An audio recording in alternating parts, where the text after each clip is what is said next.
So logo size, according to Lester, it's significant to use icons that would fit smaller icon designs, and that being is, billboards, but you want it to fit a billboard, but you also want it to represent in a icon maybe, or an application maybe in a phone. It's easily recognized and things like that. So I definitely think these are fine, fitting in a smaller place, because in my poster at the beginning, you can see that I have it right next to our name, balanced. Color scheme. So the color yellow is interpreted by the Western culture to express awareness. I think we should be aware that racial prejudice is real, and that this would represent the company in the United States. In the African culture, white expresses victory. I think after,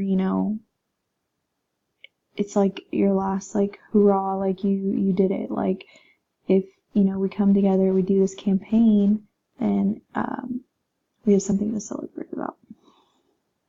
So logo symbols and symbolism. According to Maggie McNabb, symbols are processed intuitively and immediately, while word must be understood first in its particular language and then be related to a visual. So, analyzing the logo above, the expression clearly states the love for all people, which represents the organization.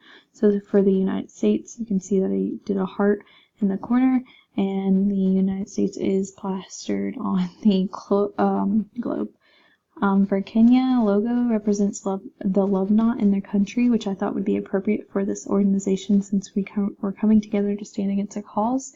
Also, I put Amina. That's their type of language they use, and it actually means believe, and Shalah, I think it is, their language. So I thought that was appropriate for the logo.